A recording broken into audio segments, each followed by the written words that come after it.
BJP को ही क्यों चुना? जनता पार्टी राष्ट्रवादी विचारधारा को मानने वाली और अंत्योदय की विचार दर्शन पर काम करने वाली पार्टी है। पत्रकार से प्रवक्ता तक का सफर कैसा रहा? पत्रकारिता में राजनीतिक दलों और विचारधारा के समाचार पत्रों का ही, क्योंकि मैं पत्रकार रहा, इसलिए पत्रकार का प्रवक्ता बनना वह सहज यात्रा ही थी। भारतीय जनता पार्टी की क्या पसंद है आपको? भारतीय जनता पार्टी का राष्ट्र प्रथम, संगठन द्वितीय और व्यक्ति तृतीय का जो विचार दर्शन है, यह मुझे सबसे अधिक पसंद है। देश का क्या अर्थ है? जिस राष्ट्र में जो है समग्र जनता की जनाकांक्षाओं की पूर्ति के लिए जन कल्याणकारी क्रियान्वयन करने वाली सत्ता का संचालन। लव मैरिज किया या अरेंज मैरिज? Love marriage.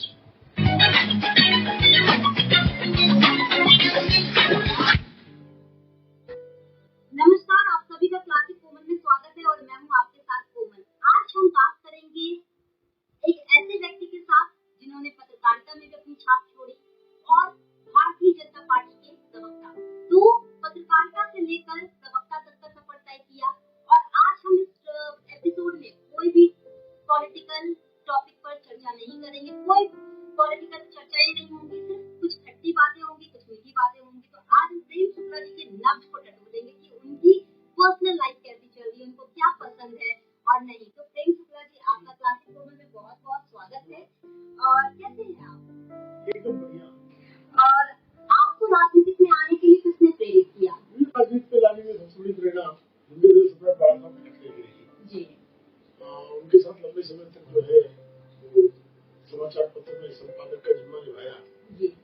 तो वो चूंकि राजनीतिक समाचार पत्रिका और समाचार पत्रिका वो राजनीतिक दल के मुख्य पत्र के रूप में काम करता था, तो स्वाभाविक तौर पर हम संपादक के साथ साथ जो है राजनेता के दायित्व का भी निर्वाह कर रहे थे। शिवसेना छोड़ दिए, फिर भारतीय जनता पार्टी में आए। नहीं, मैंने शिवसेना पकड़ी ही नहीं थी, छोटे सवाल काम है। लेकिन 9 साल पहले की अगर बात करें तो कहीं ना कहीं तो है।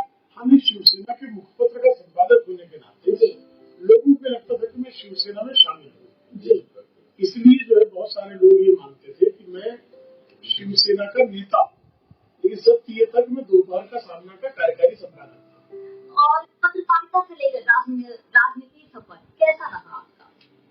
बहुत सहज है, क्योंकि पत्रकारिता में मैं राजनीतिक दल के मेरी पहला समाचार पत्र निर्भय जिसके संपादक और प्रकाशक वेद प्रकाश गोयल जी थे, जो अभी हमारे जो देश के वाणिज्य मंत्री हैं पीयूष गोयल जी पिताश्री, और भारतीय जनता पार्टी के राष्ट्रीय कोषाध्यक्ष थे।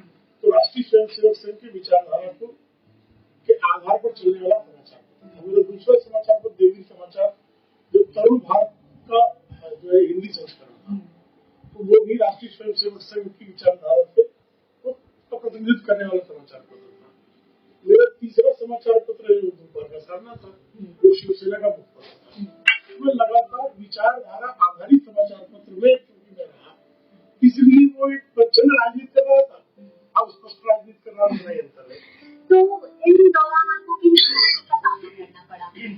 चुनौतियां तो प्रतिदिन होती है, लेकिन राजनीति का क्षेत्र ऐसा है कि आप हर दिन नई चुनौती के सामने खड़े होते हैं, और विशेष करके जब आप किसी भी राजनीतिक दल के प्रवक्ता होते हैं, तो तमाम प्रश्नों का आपको प्रतिदिन आपको परीक्षा देनी है।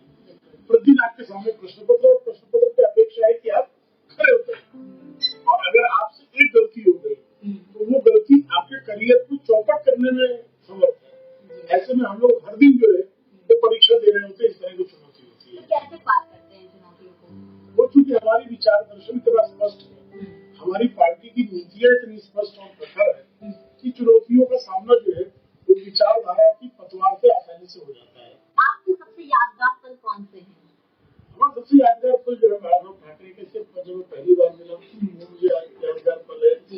आदरणीय मोदी जी से जब 1990 में पहली बार मिला था, वो मेरे लिए बहुत ही अच्छा पल है। वो कार सेवा में उस समय जो है आडवाणी जी की रथ के सारथी थे, बहुत यादगार पल है। अमित भाई के साथ मैं जब पहली बार बैठा था, कि बहुत सारे जो राजनीतिक लोगों में जिनके प्रति आपके मन में आकर्षण का भाव, जब ऐसे व्यक्तियों के साथ आपका सानिध्य प्राप्त होता है तो आपको रोमांचित करता है।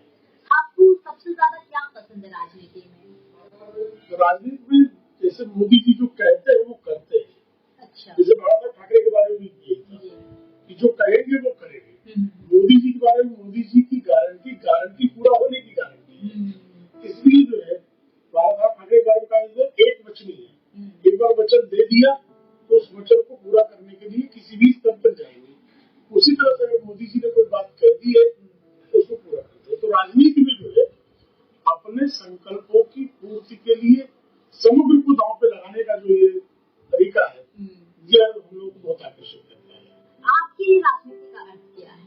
हमारे लिए राजनीति का अर्थ है जनता की सेवा के लिए स्वयं को समर्पित करना।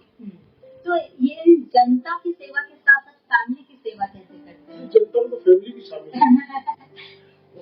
अगर देखिए पहले आप समझिए कि आप दिखाइए पहले एक व्यक्ति जो है खुद स्वस्थ नहीं होगा तो वो परिवार का कल्याण नहीं कर सकता। अगर वो परिवार का संतुलित ढंग से नहीं चला रहा है तो वो समाज के काम का नहीं है, समाज के काम का नहीं है तो राज्य के काम का नहीं है, राज्य के काम का नहीं तो राष्ट्र के काम का नहीं है। तो आप राष्ट्र एक बड़ी इकाई है, राज्य उससे छोटी इकाई है, समाज उससे छोटी इकाई है, परिवार उससे छोटी इकाई है और व्यक्ति उससे छोटी इकाई। इसलिए भारतीय जनता पार्टी कहती है राष्ट्र प्रथम यानी सबसे बड़ी इकाई में मतलब हमारा पहला स्थान पर है। फिर कहती है संगठन द्वितीय, उसके छोटी इकाई जो उसके प्रथम और व्यक्ति तृतीय, अंत में अपने लिए समर्पित होना है। तो फैमिली के लिए कैसे टाइम निकालते हैं? उनसे समय मिलता है। देखिए आप जो है जब किसी के प्रति आपका समर्पण भाव होगा तो सामने वाले भी समझ जाते हैं कि समय मूल्य नहीं है, समय का सदुपयोग कैसे हुआ वो महत्वपूर्ण है। तो परिवार वालों में कभी कोई शिकायत नहीं होती कि आप देश की सेवा कर रहे हैं, जनता की सेवा कर रहे हैं, हमारे लिए काफी होता है। जैसे बच्चे कहते हैं कि हम लोग बाकी बच्चे जो है बाकी लोग जैसे मैं आज तक अपने बच्चों की वो जो है पेरेंट्स की मीटिंग में नहीं जा पाया स्कूल में। तो मेरी बड़ी बेटी जो है उसने एक बार स्कूल में सिर्फ इसलिए गलतियां की, तथ्या उसका नाम है, कि मेरे डैड जो है वो स्कूल आए। अच्छा। तो फिर मैं जब स्कूल बुलाया गया मैं स्कूल चला गया, मुझे बोला बस पापा मैं इसलिए मैंने ये किया था कि मेरे पापा कभी तो स्कूल आए। तो वो होता है बच्चों में। तो आपके शांत स्वभाव के पीछे का राज क्या है? बहुत आपको जब भी टीवी पर देखते हैं हमेशा शांत रहते हैं, इतना शांत कैसे रह लेते हैं? इसलिए कि कोई मतलब मन में किसी प्रकार का जो है व्यग्रता नहीं है। व्यग्रता तब होगी जब आप अपनी विचारधारा को लेकर स्पष्ट नहीं होंगे। जब आप अपनी विचारधारा के लिए स्पष्ट हैं तो फिर व्यग्रता अपने आप समाप्त हो जाती है। व्यग्रता समाप्त हो गई तो आप शांत हो जाएंगे। हमने भी टिप्स दे दिए ना शांत होने का। वही आप व्यग्रता समाप्त कीजिए। नहीं होता है ना। जितना किया है उसी में संतुष्ट रहने की आदत डालने की अपने आप संस्कृत का सूत्र है संतोषो परम सुखम। संतुष्ट हो लीजिए आप। मोदी जी के चेहरे पर शांति क्यों दिक्कत देती है और राहुल गांधी का चेहरा अशांति का देख लीजिए आप सामने समझ जाएंगे।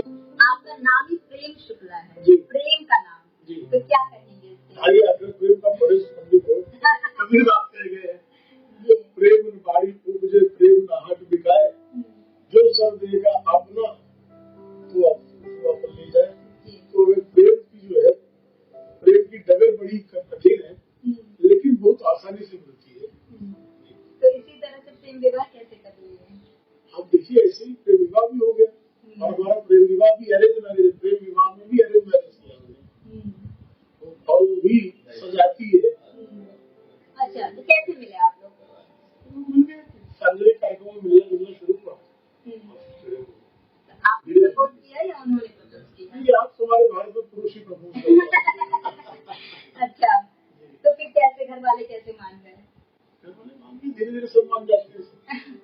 फिर भी और तो उनके साथ कोई ऐसा यादगार पल कि हाँ शादी के पहले के? बहुत सारे यादगार पल है। कई बार हम लोग जो है शादी के पहले भी जो है हम लोग अनुष्ठानी कर रहे थे। ऐसी हमारी शादी है कि उसमें जो है किसी नंबर स्पॉट पे जाने के लिए मंदिर में जाते हैं। तो आपको धार्मिक चीजों में क्या क्या पसंद है? मेरा जो मौलिक मेरा जो चिंतन है वो आध्यात्मिक है। मेरे परिवार का जो पृष्ठभूमि है, मेरे दादाजी के छोटे भाई वो सन्यासी थे। तो घर में ही शिव जी का मंदिर था गाँव में। तो हमारे यहाँ हर बच्चे रामचरितमानस का पाठ प्रतिदिन होता था और किसी न किसी पुराण की कथा पढ़ने की परंपरा थी। वो जो हमारे संत जो हुए थे वो जन्मांध थे, तो उनको कोई कोई कथा सुनाई जाती थी। जो कथा सुनाता था उसको मीठा प्रसाद में मिलता था। आजकल तो मिठाइयाँ बहुत प्रचलित हो गई है, लेकिन हम लोग के बचपन में मिठाई जो है वो बड़ा आकर्षण का विषय था। आजकल के तो बच्चे मिठाई खाते नहीं, फिर हम लोग मिठाई के नाम पर कुछ भी काम कोई करवा देता था। तो जो उस समय उनको रामचरितमानस जो पढ़कर सुनाता था उसको मिठाई मिलती थी। अच्छा। तो इस कारण जो है मैंने तीसरी कक्षा में मैं रामचरितमानस पढ़ने लगा। तो आप कोई छंद सुनाइए ना। बहुत सारे तो मंगल गौर मंगल हरी टाइप लेकिन आपका कोई फेवरेट कोई पुस्तक हो? सारे ही थे। हानि लाभ जीवन मरण, यश अपयश विघात, सुनो भरत भावी प्रबल, यश अपयश सुनो भरत भावी प्रबल, विवश कहे मुनिनाथ, हानि लाभ जीवन मरण, यश अपयश विघात। जब ये दशरथ जी की मृत्यु हो गई और भरत जी जब शोक करने लगे तो भरत जी को गुरु वशिष्ठ ने ये समझाया कि देखिए वैसे भी राजा दशरथ पाप जैसे पुत्र हुए, राजा राम जैसा पुत्र उनको प्राप्त हुआ, तो कोई शोक करने का कारण नहीं है। और भरत जी समझ लीजिए कि किसी भी चीज के शोक करने की आवश्यकता नहीं है। तो जीवन में चाहे हानि हो, चाहे लाभ हो, चाहे जीवन हो, चाहे मरण हो, चाहे यश हो, चाहे अपयश हो, ये सारा ईश्वर के हाथ में है। जिस दिन आपको इस बात का एहसास हो जाए उस दिन आप सारे जो है संकटों से उबर जाते हैं, शोक ही हो जाते हैं। अक्सर देखे हैं कि आप तिलक लगाते हैं, तो आप तिलक क्यों लगाते हैं? तिलक इसलिए लगाते हैं कि हमारा जो तीसरा नेत्र है जो माना गया है, वो तीसरा नेत्र जो है उसको जागृत करना आवश्यक है। और तिलक लगाकर जो है हम अपने तीसरे नेत्र को, हमारा आपने सुना होगा कि शिव जी का नेत्र है, तीसरे से हर किसी का यहाँ तीसरा, तो आप जब भी ध्यान करेंगे तो आपका ध्यान यहाँ आ जाएगा।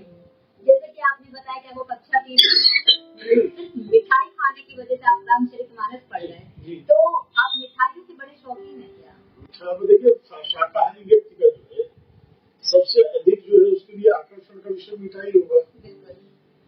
तो फिर आपको सबसे ज्यादा मीठा में क्या पसंद है?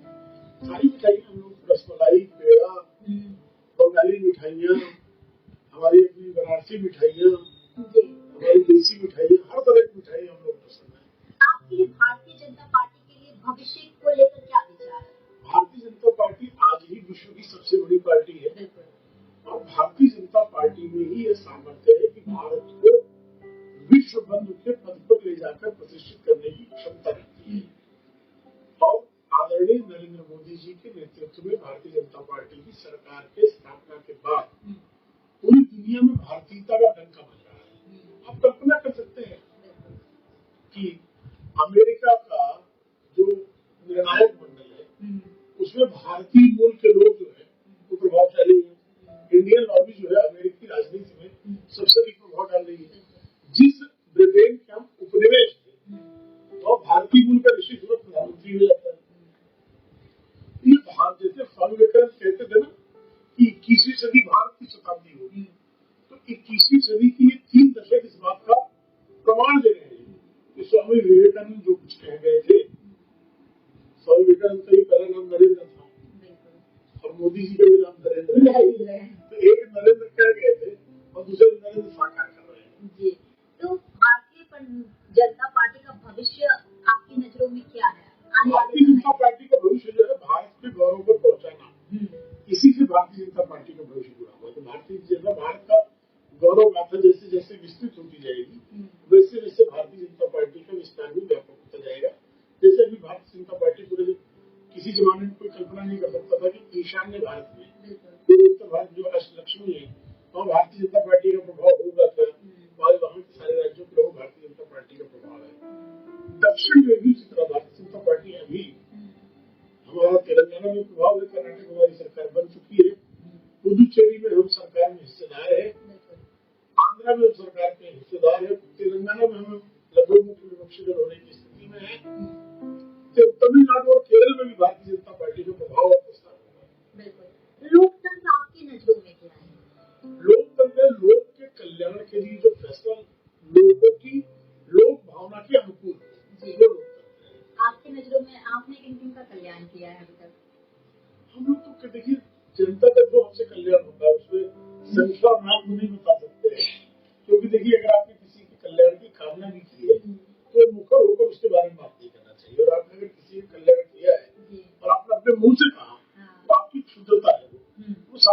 स्वयं कहे कि आपका कल्याण उससे आपने उसका कल्याण किया है, उसमें जो है दोनों का कल्याण।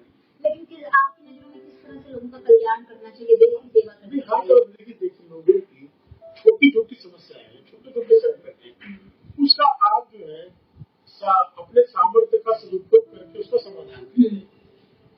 किसी बच्चे, जैसे मैं मुंबई शहर में सामना का संपादक था, 3 समस्याएं बहुत महत्वपूर्ण हुआ करती थी। रेलवे में रिजर्वेशन, स्कूल में एडमिशन, और झोपड़पट्टी वाले जो लोग होते हैं उनके झोपड़े के उनके रिपेयरिंग परमिशन। तो छोटे छोटे काम है, लेकिन किसी कोई यात्री उसको यात्रा करना है और उसका रेलवे का रिजर्वेशन करा दीजिए, उसके लिए बहुत बड़ी चीज है।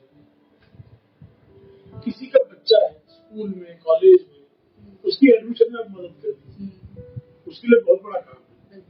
और केजी से लेकर पीजी तक आपको एडमिशन में कई बार क्या होता है, सिर्फ लोगों को प्रक्रिया ठीक से बता दीजिए तो काम हो जाता है। तो प्रक्रिया में थोड़ा आप स्मूथ कैसे हो सकती प्रक्रिया, पूरे हफ्ते बता दीजिए, काम हो जाता है। इसी तरह से जो महानगरों में, चाहे दिल्ली भी हो, जहाँ जे बस्तियां, झुग्गी झोपड़पट्टी बस्तियां बहुत बड़ी है, तो झुग्गी झोपड़पट्टी बस्तियों में अगर आप नागरिक समस्याओं का समाधान करवा दें, बहुत बड़ी चीज होती है। जी, अब तो दिल्ली में भी आपकी सरकार बन गई है, तो फिर दिल्ली में किस तरह से शिक्षा को लेकर बदलाव लाने की कोशिश करेंगे? दिल्ली में जो न्यू एजुकेशन पॉलिसी है, यह लागू करना ही इस देश के जो छात्र हैं उनके जीवन में रोजगारोन्मुख शिक्षा देना, उनके लिए जीवनोपयोगी शिक्षा देना। ये शिक्षा सिद्धांत तो बहुत है, लेकिन अगर जीवन में उपयोगी नहीं है, व्यर्थ है, रोजगारोन्मुख नहीं है, व्यर्थ। जैसे भारत में हमारी सबसे बड़ी डेमोग्राफिक डिविडेंड क्या है, हमारे पास युवा की सबसे ज्यादा शक्तिशाली संख्या है। अब कल्पना कीजिए बेरोजगार हो जाए तो विस्फोटक स्थिति हो जाएगी। लेकिन अगर वो कौशल उसके अंदर प्राप्त हो जाए, हम पूरी दुनिया की फैक्ट्री बन जाए, हम पूरी दुनिया के सबसे बड़े उत्पादक देश बन जाए, हम पूरी दुनिया के सबसे बड़े सेवा जो है पहुंचाने वाली शक्ति बन जाए, तो इसका उपयोग। आप तो पत्रकार भी रहे हैं, अभी नेता भी हो गए हैं, तो पत्रकारिता और नेता में दोनों में क्या अंतर है? दोनों का चोली दामन का संबंध है। किस तरह से? पत्रकार को देखिए, यहाँ नेता भैया जी कह गए थे कि चर्चा, पर्चा और खर्चा, 3 चीज आपको राजनीति में आवश्यक है। अच्छा, तो चर्चा में आपका बने रहना, तो चर्चा तभी संभव है जब पर्चे में आप छप रहे, और आपको खर्चा तभी मिलेगा जब आपकी चर्चा और पर्चा रहेगा। तो इसलिए जो है राजनीति में मीडिया की बहुत बड़ी भूमिका है, आपकी बातें लोगों तक पहुंचाना। मोदी जी मास्टर कम्युनिकेटर है, ये सबसे बड़ी शक्ति है। और राहुल गांधी की जो सबसे बड़ी जो कमजोरी है वो कम्युनिकेशन स्किल में उनका अभाव, अपनी बात बेहतर ढंग से लोगों को पहुंचा नहीं पा रहे हैं। आपकी कम्युनिकेशन स्किल्स कैसे अच्छी होगी? ये तो वो जो पत्रकार रहा, तो मैं जानता हूँ कि बातों को कैसे रखा जाए। तो आपने पढ़ाई कहाँ से की पत्रकारिता? मैंने पत्रकारिता भी अलग से पढ़ाई नहीं की। मुंबई विश्वविद्यालय में मैं वाणिज्य का स्नातक हूँ, और मुंबई का एक बहुत प्रख्यात महाविद्यालय है साठे कॉलेज, आजकल उसका पहले उसका नाम पार्ले कॉलेज था जब हम लोग वहाँ थे। और हमारे विद्यालय के अलुमनाई में जो है वो रमेश देव बड़े एक्टर हैं, वो रहे, हेमंत नरावणे रहे, जो भी हेमंत नरावणे जो सेना प्रमुख थे, माधुरी दीक्षित रही हमारे महाविद्यालय से। तो one of the best colleges Mumbai के हैं, उसमें से अभी भी है। वहाँ से मैं, और मेरा स्कूल जो है DA हाई स्कूल था, और उसके अच्छे विद्यार्थियों में जो चंद्रपाल द्विवेदी चाणक्य ने जिन्होंने किया, रोल भी किया था, लिखा भी, निर्देशन भी किया, वो भी हमारे विद्यालय के प्रोडक्ट थे। अच्छा, तो इतने सारे सेलिब्रिटीज आपके कॉलेज से निकले, स्कूल से निकले, तो फिर उनमें अपने उन लोगों को देखकर आप क्या महसूस करते हैं? उनको देखकर प्रेरणा मिली हमेशा। अच्छा, प्रेरणा मिलती है। देखिए, जब आप किसी बड़े प्रेरक व्यक्तित्व को देखते हैं तो आपके सामने एक बड़ा जो है लक्ष्य तो मिलता ही है। सबसे ज्यादा किनको देखकर आपको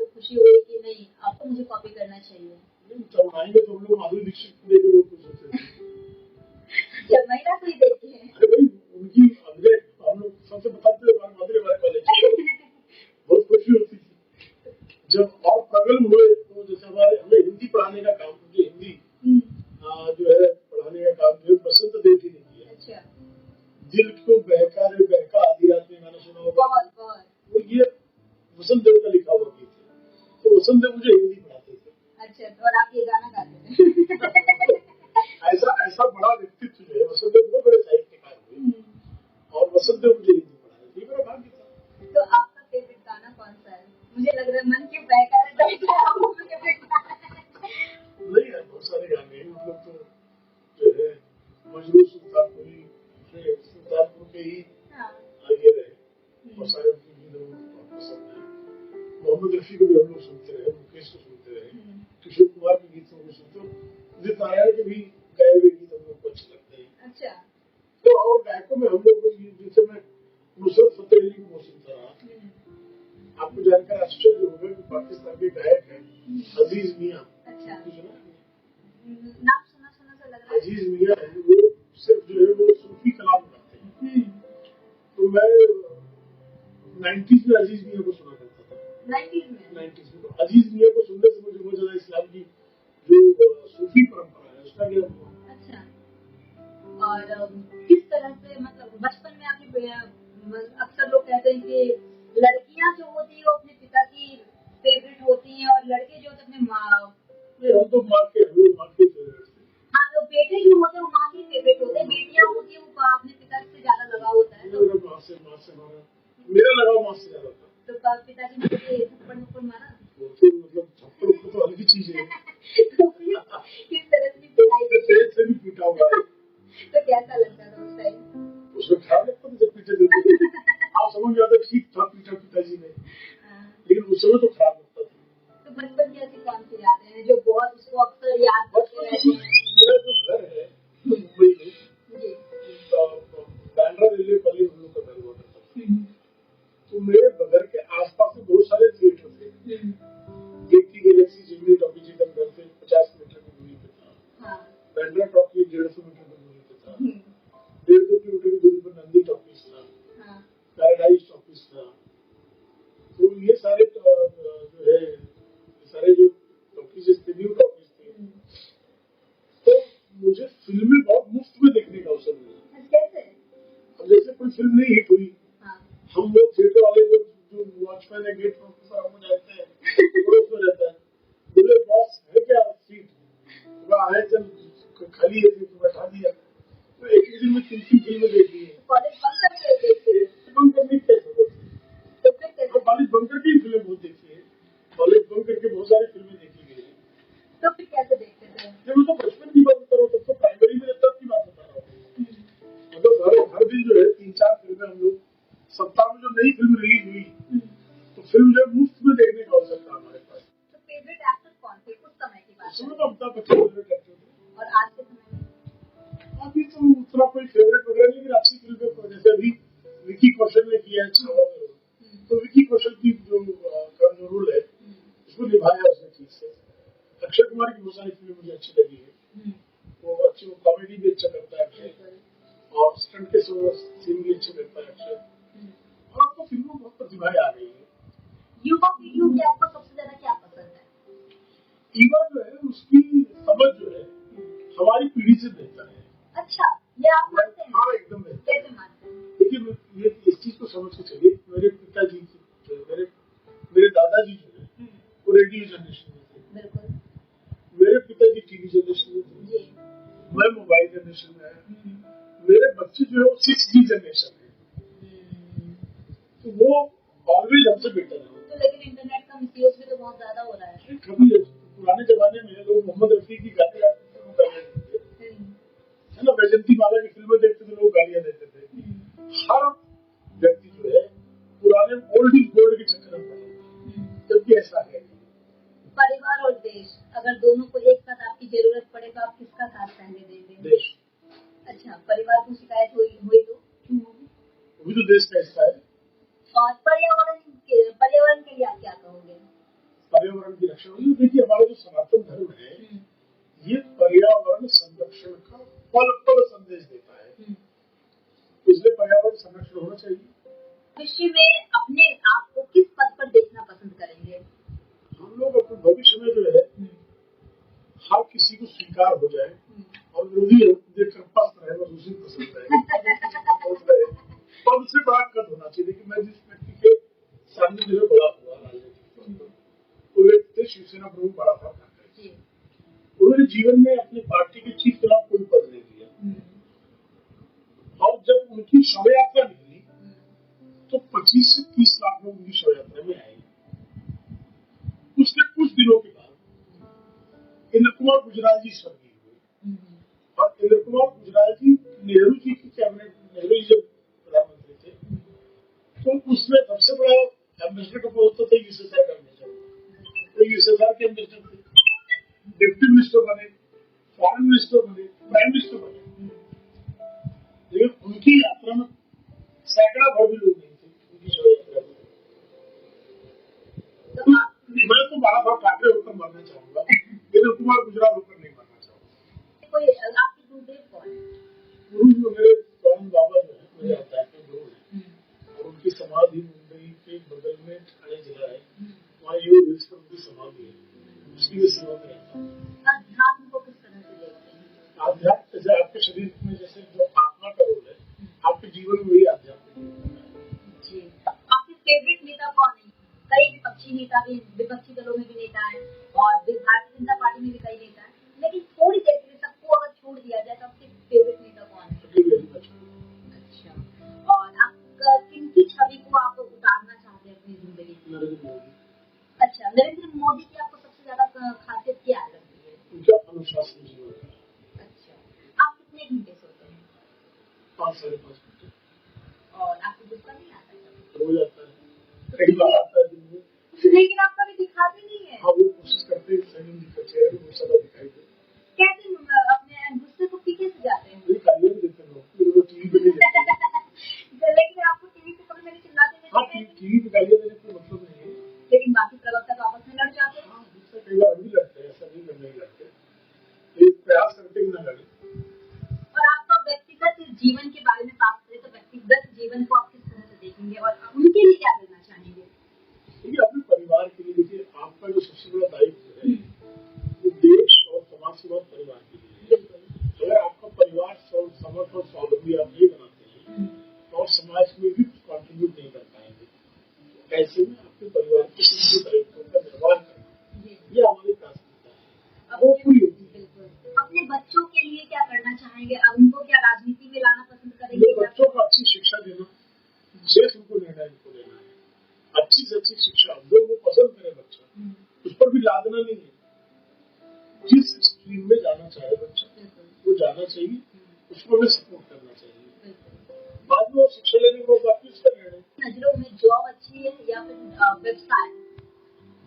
देखिए निर्भर करता है कि व्यक्ति जो है व्यवसाय करने के लिए अंतर्प्राइजिंग होना उसके लिए आवश्यक है और जॉब के लिए भी उसको जो है परफॉर्म करना आवश्यक है। तो भिन्न भिन्न व्यक्तियों के लिए भिन्न सारे व्यवसाय करने लगे तो जॉब कौन करेगा और सारे जॉब करेगा तो व्यवसाय कौन करेगा। इसलिए ये जो है डिवीजन ऑफ लेबर होना चाहिए। आपके लिए सबसे ज्यादा अगर बात करें कौन सा पेशा आपको सबसे ज्यादा पसंद है? क्योंकि लॉयर भी होते हैं, डॉक्टर्स भी होते हैं, सबकी अपनी भूमिका होती है। सबसे पसंदीदा अपना पैसे लगा पत्रकार का। अच्छा, तो फिर पत्रकार का क्यों छोड़ दिया? थोड़ा कर लिखना पढ़ना अभी जारी है। अच्छा, लिखते हैं? Once journalist is always journalist.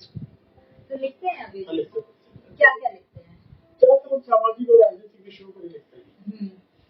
तो अभी तक आपका ऐसा कोई आर्टिकल जिसके बारे में आप कुछ बताना चाहेंगे? मैंने सिर्फ हिंदुत्व के विषय पर से बात ठाकरे पर 1000 से अधिक आर्टिकल लिखे हैं। एक व्यक्ति पर 1000 आर्टिकल लिखना जनरली आपको नहीं मिलेगा। भविष्य में नरेंद्र मोदी के ऊपर भी कोई आर्टिकल लिखने का विचार कर रहे हैं? आर्टिकल से काम नहीं चलेगा, तो उनके लिए किताब लिखेंगे? लिखना पड़ेगा। अच्छा, तो कुछ प्लान कर रहे हैं? अभी नहीं किया लेकिन करेंगे। और ये अभी लिखने का मतलब होगा कि बहुत लोग बंदे में मक्खनबाजी कर रहे हैं, क्योंकि बहुत सारे लोग मक्खनबाजी में भी किताबें लिखते हैं। अच्छा, जैसे मैं अटल बिहारी वाजपेयी का लंबे समय तक मैं आलोचक भी रहा हूँ। मैं 2003 से लेकर 2015 तक अटल बिहारी वाजपेयी जी का आलोचक रहा हूँ। लेकिन अटल बिहारी वाजपेयी के जब समग्र व्यक्तित्व को आप देखेंगे तो अटल बिहारी वाजपेयी का व्यक्तित्व जो है अतुलनीय है। तो उनका उनका प्रशंसक भी हूँ। देखिए, आप जब प्रभु रामचंद्र जी को आप आराधना क्यों करते हैं? प्रभु रामचंद्र जी के सारे गुणों को जब कोई कहे, रामचंद्र जी के सारे गुणों को आप स्वीकारेंगे, लेकिन जैसे ही सीता के त्याग के विषय अगर मेरे जैसे व्यक्ति तो विद्रोह करेगा, नहीं स्वीकारेगा उस पक्ष को। तो अगर आप किसी में कोई आपका आराध्य है, तो आराध्य में भी गुणदोष ढूंढना यही सनातन है। हम कोई जो है तुच्छ संप्रदाय नहीं है कि जो लिख दिया गया उसी को मानना है।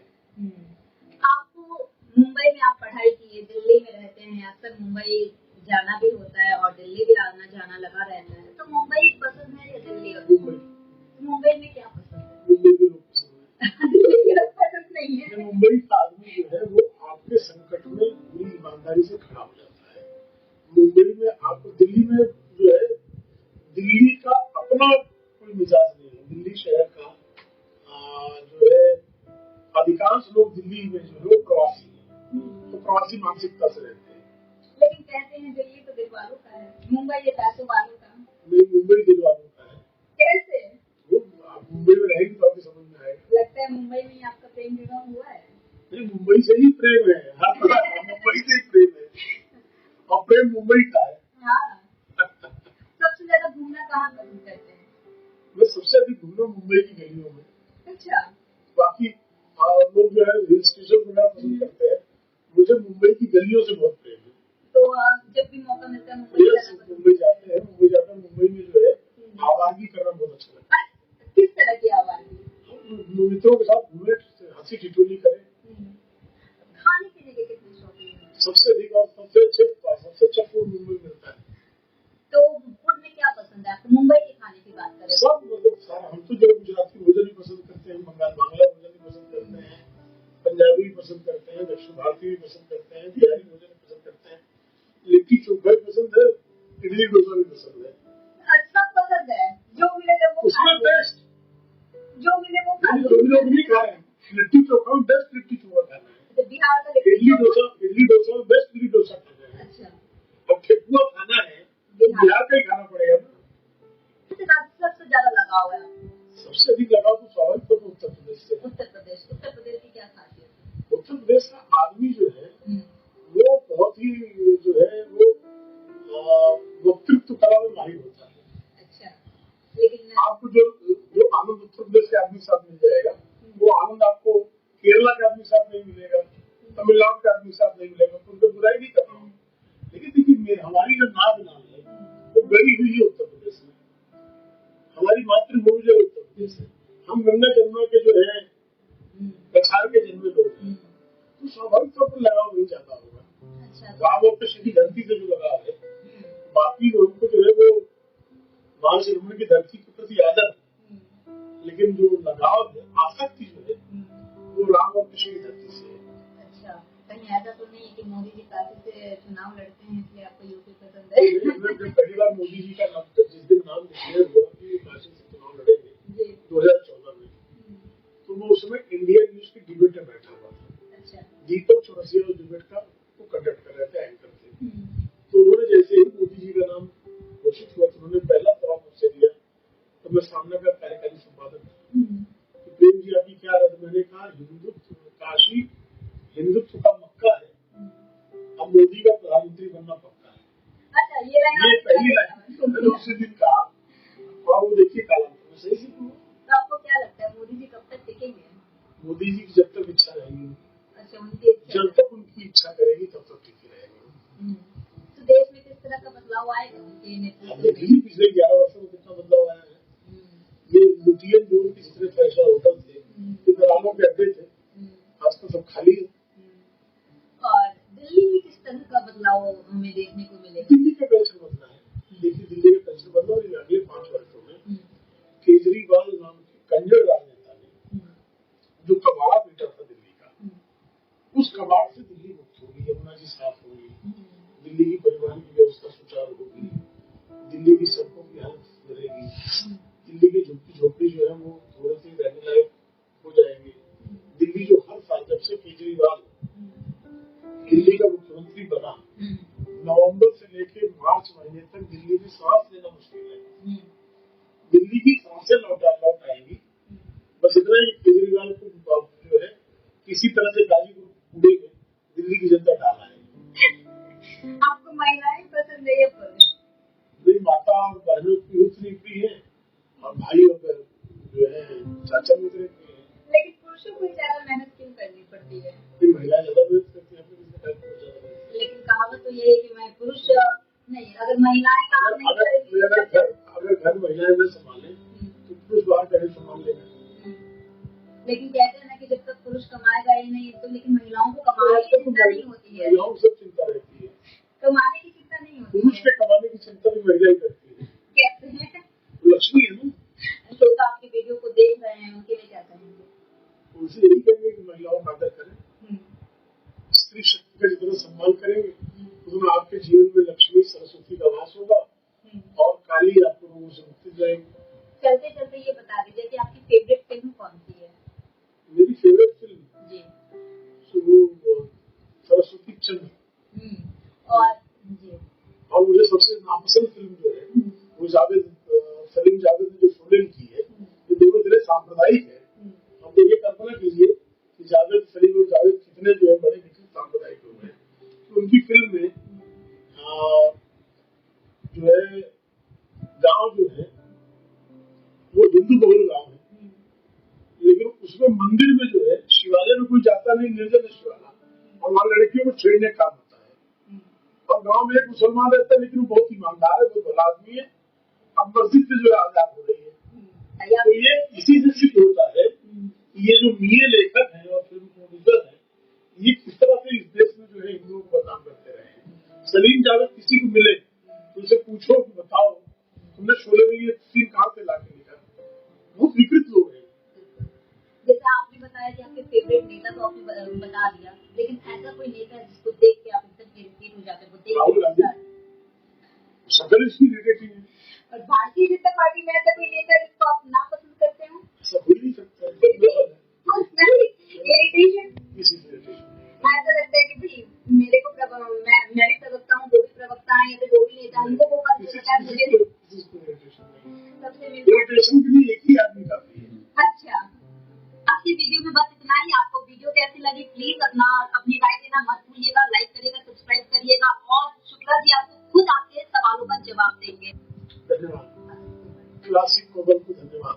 क्लासिक कोमल को आगे बढ़ाइए, इनका समर्थन दीजिए, इनको लाइक्स और इनको कमेंट्स दीजिए, सब्सक्राइब भी कीजिए ताकि सब्सक्राइबर की संख्या बढ़े।